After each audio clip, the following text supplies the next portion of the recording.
Salut à toutes et à tous. Dans la semaine de la créativité RH, on va parler maintenant de la catégorie diversité et inclusion. Une superbe catégorie, par définition une catégorie qui est diverse dans ses sujets, dans ses thématiques, dans la manière d'approcher les choses aussi, et puis qui est bien évidemment en phase avec son temps. Je précise que XtraMile, l'un de nos partenaires, était ambassadeur de ce jury qui a départagé les lauréats, et je peux vous dire que ça a été riche en débats, que ça a été intense, et je vous propose maintenant de découvrir les lauréats récompensés dans le cadre de la 12e édition du Grand Prix de la créativité RH.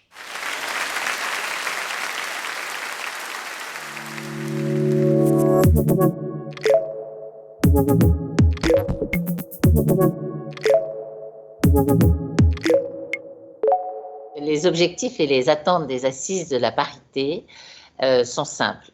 Il s'agit pour nous, en tant qu'association de femmes influentes, d'aider la bonne application des quotas. Et en l'occurrence, là, nous parlons de présence de femmes dans les conseils d'administration et plus récemment de femmes dans les COMEX. Et autour de ces sujets essentiels, l'idée est de rassembler des femmes et des hommes ensemble dans une dynamique extrêmement bienveillante pour de la performance.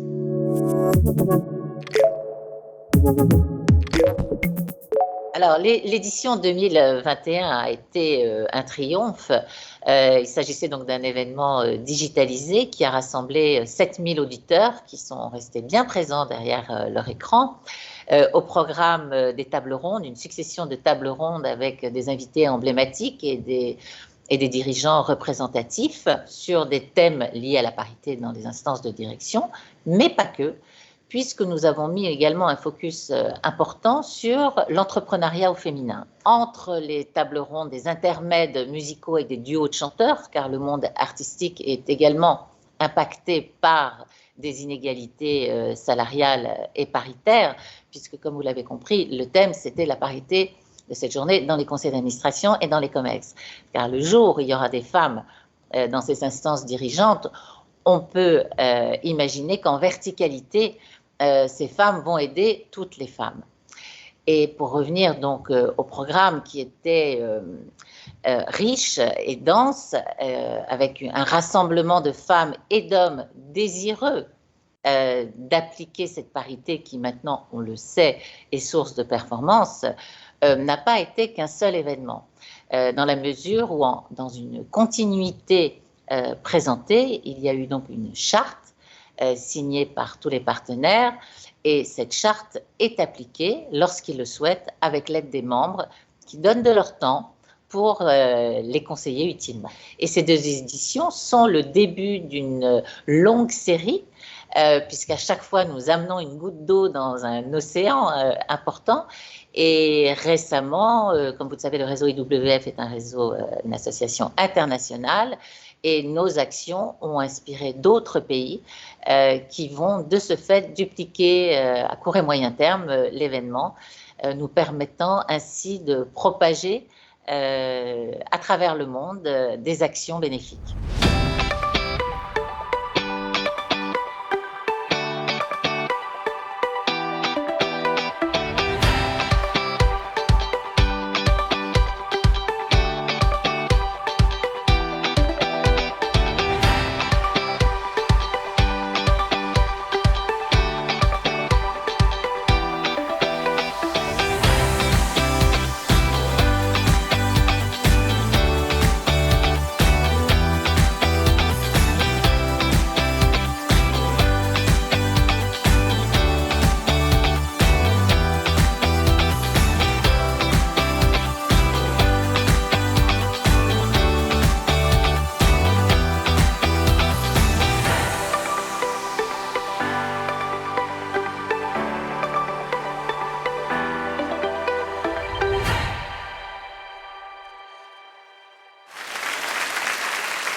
taux de chômage des jeunes en situation de handicap atteint un seuil inacceptable de 30%.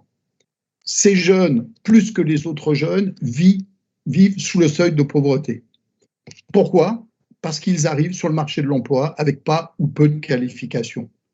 Les missions de Tremplin Handicap, association nationale d'intérêt général, est justement d'accompagner les jeunes collégiens, lycéens, étudiants, jeunes diplômés en situation de handicap tout au long de leur parcours d'études pour leur permettre d'arriver sur le marché de l'emploi avec une qualification leur permettant d'éviter ce taux de chômage important.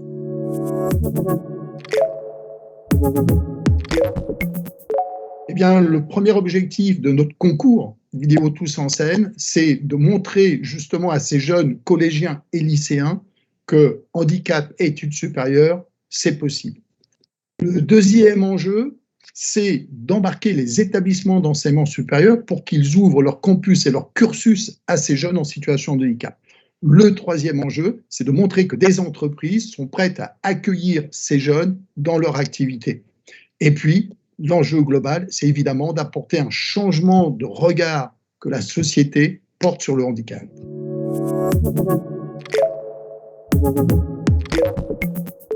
Malgré la législation et les initiatives mises en place, le handicap au travail demeure un sujet sensible en entreprise car particulièrement marqué par les stéréotypes. Le handicap est un vrai sujet de société, il est important de s'en emparer et de le porter. Dans le cas de Tous en scène, nous avons pris le parti de nous inspirer du monde du cinéma puisque nous proposons un concours vidéo. L'univers graphique est revu chaque année avec comme élément central des mascottes qui représentent des handicaps moteurs ou psychiques. L'univers est très inspiré de films d'animation ou de séries télé qui ont marqué leur époque, ce qui permet d'exprimer le handicap sur un territoire identifiable. Nous déclinons ensuite le visuel de l'édition sur des supports à la fois digitaux et print qui donnent aux entreprises partenaires et aux établissements scolaires une visibilité de leur engagement en interne et au-delà de leur écosystème. Les outils, à travers leur usage, éloignent le handicap de l'image triste, parfois misérabiliste qu'il peut avoir. Le tout porté par un claim positif et fédérateur qui est l'incroyable pouvoir de changer le regard sur le handicap. On trouvait que c'était un concours vraiment intéressant pour principalement du coup changer le regard sur le handicap et montrer à des jeunes principalement en situation de handicap que c'est possible de poursuivre les études après le bac. Participer à Tous en scène, ça a un impact autant en interne chez Accenture, puisqu'on sensibilise nos collaborateurs à travers justement le visionnage de ces vidéos, mais c'est également montrer qu'il existe des entreprises qui sont vraiment investies sur le sujet. Notre politique handicap chez Accenture est vraiment très importante, on accorde beaucoup d'importance à ce sujet, de par notre accord handicap, et bien sûr de favoriser d'une part l'emploi des personnes en situation de handicap, mais également de les maintenir dans l'emploi. Honnêtement, je ne m'attendais pas à ce qu'il y ait autant d'entreprises partenaires et qui soient autant impliqués. Donc enfin, on va pouvoir faire évoluer les choses, montrer que c'est possible de faire des études pour ensuite trouver un travail.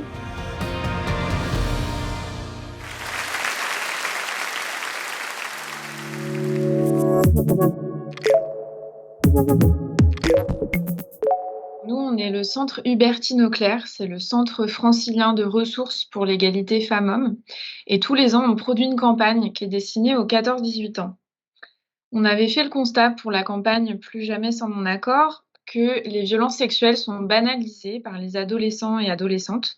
Par exemple, une main aux fesses, c'est pas vu comme une agression sexuelle, ou forcer quelqu'un à avoir des relations sexuelles, c'est pas vu comme un viol, alors que ça en est un. Donc, on avait tous ces enjeux auxquels répondre. Il fallait aussi s'adresser à un public jeune de la part d'un acteur institutionnel. Donc, il y avait cette difficulté à être crédible et à intéresser notre public.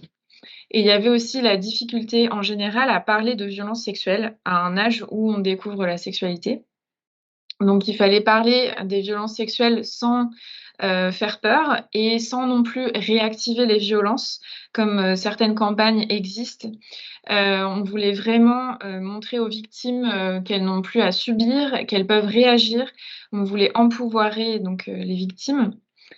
Et donc cet enjeu aussi, c'était de s'adresser à la fois aux victimes pour qu'elles trouvent de l'aide, mais aussi aux témoins pour qu'ils et elles aident les victimes et ne restent pas sans rien faire.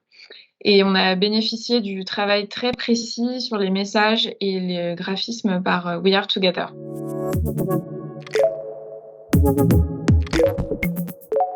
Alors notre posture de départ a été vraiment celle de l'humilité, c'est-à-dire admettre que seules les personnes concernées pouvaient réellement savoir comment on pouvait communiquer avec elles de manière pertinente. On a donc construit une méthodologie qui se voulait empathique de co-construction avec les jeunes, basée sur 2 axes. Le premier, une série d'interviews, et le deuxième, un atelier de réflexion avec les étudiants de l'école Sup de création. Suite à cette démarche, on a pu construire nos partis pris stratégiques et créatifs, dont le principal était vraiment de donner les moyens aux jeunes de s'emparer du combat contre les violences sexistes et sexuelles.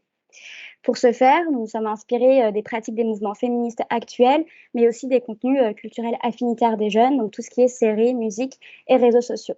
Ce qui nous a donné une brochure décomplexée façon sexe-éducation, des affiches, des spots et des stickers inspirés véritablement du mouvement des colleuses et un toolkit de gifs Instagram, puisque c'est sur les réseaux sociaux principalement que les jeunes vont exprimer leur engagement. Et pour finir, en partenariat avec l'agence WOO, on a constitué un live YouTube qui a permis aux influenceurs et influenceuses de poursuivre le débat avec leur communauté.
Thank you.